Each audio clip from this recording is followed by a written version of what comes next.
সাথে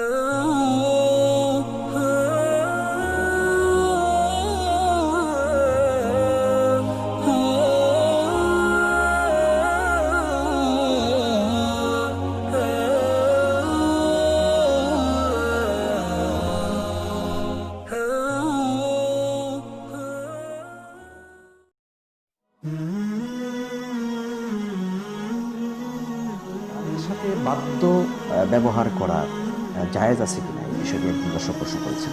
জি, বাজনা ব্যাপারে কোরআন কারীমে সুস্পষ্ট নিষেধাজ্ঞা নেই, তাফসীর বলা হয়েছে।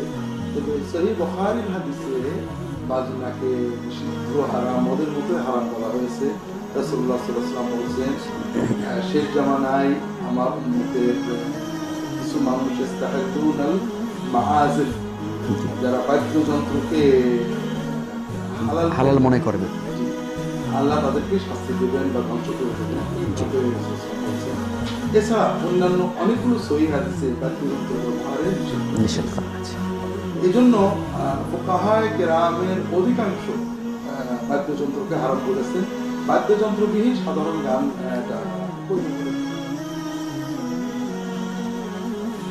অনেক ইসলামিক গানে বাদ্যযন্ত্রের ব্যবহার দেখি, এবং কোন বাদ্যযন্ত্র ইসলামে কখন কিভাবে কতটুকু জায়েজ, কোন বাদ্যযন্ত্র জায়েজ নাই একটা ছাড়া, সেটা হলো দফ। এক পাশ খোলা, এক পাশে পিটাবার মতো পর্দা আছে, দফ। সেটাও সর্বাবস্থায় ব্যবহার করা জায়েজ নাই, শুধু দুই অনুষ্ঠানে ব্যবহার করা যাবে। সেটা হলো, একটা হলো ঈদের অনুষ্ঠান, আর একটা হলো বিয়ের অনুষ্ঠান। আর কোনো অনুষ্ঠানে দফও বাজানো যাবে না, দোতারা সেতারও তো প্রশ্নই আসে না। আবার দফও যে বাজাইবে এটা ছেলেরা না, মেয়েরা, ছোট বাচ্চিরা, মেয়েরা বাজাবে। পুরুষ মানুষ দোতারা সেতারা বাঁশি বাজানো এটা শরমের কথা, পুরুষত্বের জন্য অসম্মান, হিজড়াগিরি। এটা হলো মেয়েলি আবেগ। হ্যাঁ, ট্যাটো ব্যাবো এগুলি এগুলি এটা পুরুষ হলো খসখসা বাহাদুর, বুঝলেন না, মেজর চরিত্রের। পুরুষ আবার এগুলি করলে, এগুলি আরবিতে কয় মুখান্নাস, বাংলা কয় হিজড়া। পুরুষ আবার কিসে বাদ্যযন্ত্র? ইসলামে শুধু ছোট্ট মেয়েরা একটা বাদ্য বাজাতে পারবে, সেটার নাম দফ, এক পাশ খোলা, কোনো সুর লহরী, সুর তরঙ্গ তৈরি হয় না খোলা থাকার কারণে। সেটা শুধু ঈদের অনুষ্ঠানে আর বিয়ের অনুষ্ঠানে। ইন্না লিকুল্লি কওমিন ঈদান ওয়া হাযা ঈদুনা, বুখারীতে নবীজির ঘরে আয়েশার সাথে কিছু মেয়েরা দফ বাজাচ্ছিল, নবীজি এসে শুনলেন, তিনি চকিতে শুয়ে থাকলেন, নিষেধ করেন নাই। আবু বকর এসে নিষেধ দিলে নবীজি বলেন, আবু বকর নিষেধ করো না, প্রত্যেক জাতির একটা ঈদ আছে, আজকে আমাদের ঈদ, বাচ্চিরা দফ বাজাইতে দাও, ঈদের দিনে এটা ভ্যালিড।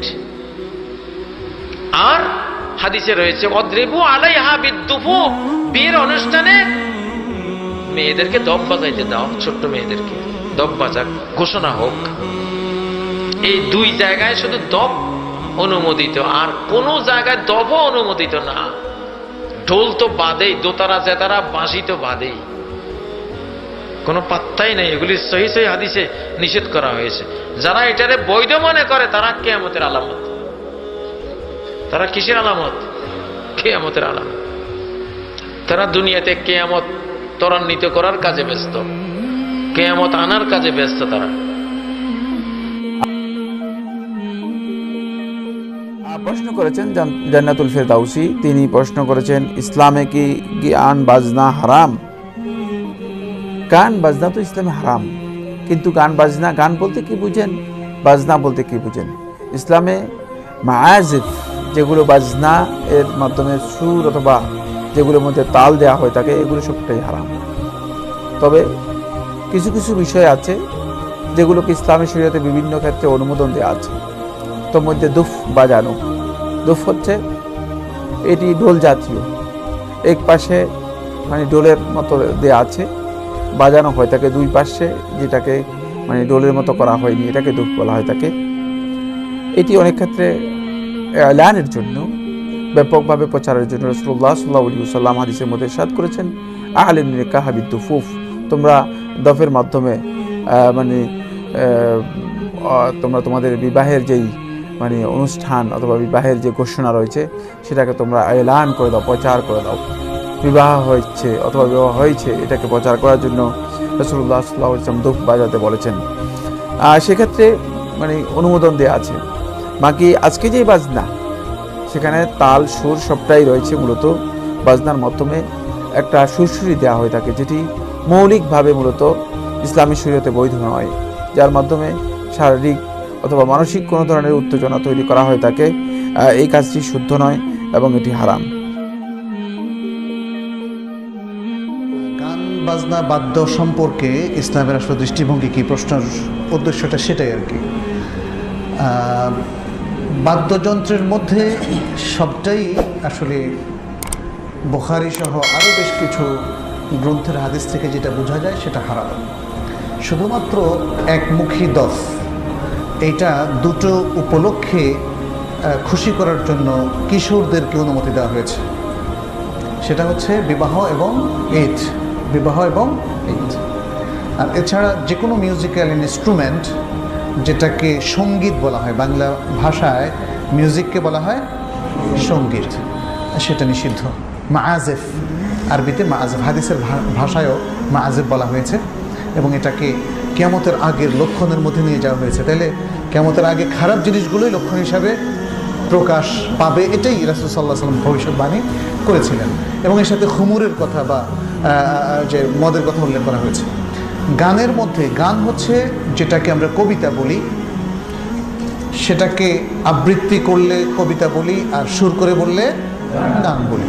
এই তো গানের মধ্যে সেটা যেটার মূল হচ্ছে আসলে কবিতা, এটা সবচেয়ে নিষিদ্ধ নয়।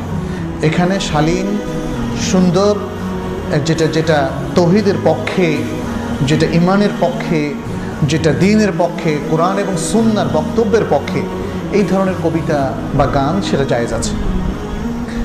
আর যে সমস্ত গানগুলো অন্যায়ের পক্ষে, হকের বিপক্ষে, অশ্লীলতার পক্ষে, অবৈধ প্রণয় কিংবা আরও বিশ্রী বিশ্রী জিনিসের পক্ষে, কুফরির পক্ষে, শিরকের পক্ষে, সেগুলো সবই হারাম। কোরআন কারীমে আল্লাহ সুবহানাহু ওয়া তাআলা সূরা লোকমানের 6 নম্বর আয়াতে ইরশাদ করেছেন, ওয়া মিনান নাসি মান ইয়াশতারি লাহুল হাদীসি ইলা আখিরিল আয়া। এই আয়াতটিতে আল্লাহ সুবহানাহু ওয়া তাআলা মূলত গান, বাদ্য বিশিষ্ট গান এবং নির্দিষ্ট কিছু গানকে আল্লাহ সুবহানাহু ওয়া তাআলা হারাম করেছেন। এবং এই আয়াতে যে গান বাজনা অর্থাৎ নির্দিষ্ট কিছু গান এবং বাজনা বাদ্য এগুলোকে হারাম করেছেন, এই বিষয়টি কোরআন কারীম পৃথিবীতে সবচাইতে বেশি বুঝেন যে ব্যক্তি রাসূল আকরাম সাল্লাল্লাহু আলাইহি সাল্লামের পরে, যার ব্যাপারে রাসূল আকরাম সাল্লাল্লাহু আলাইহি সাল্লাম দোয়া করেছেন আল্লাহুম্মা আল্লিমহুল কিতাব, যাকে রাইসুল মুফাসসিরিন বলা হয়, আব্দুল্লাহ ইবনে আব্বাস রাদিয়াল্লাহু তাআলা আনহু, তিনি বলেছেন যে এই আয়াতে সূরা লোকমানের 6 নম্বর আয়াতে আল্লাহ সুবহানাহু ওয়া তাআলা মূলত যে বিষয়টির ভৎসনা করেছেন, নিন্দাবাদ করেছেন, সেটি হলো হুয়া আল গিনা, সেটা হলো গান, অর্থাৎ নির্দিষ্ট কিছু গান। এবং আব্দুল্লাহ ইবনে মাসউদ রাদিয়াল্লাহু তাআলা আনহু আরেকজন সিনিয়র সাহাবী, তিনি বলেছেন ওই আল্লাহর শপথ যিনি ছাড়া আর কোনো মাবুদ নাই, এখানে গান বাজনাকেই উদ্দেশ্য করা হয়েছে এই আয়াতে, অর্থাৎ এটা নিষিদ্ধের আওতায়। হাসান বসরি রাহিমাহুল্লাহ তাবিদের ভিতরে অত্যন্ত প্রসিদ্ধ, তিনিও বলেছেন এখানে গান বাজনার উদ্দেশ্য।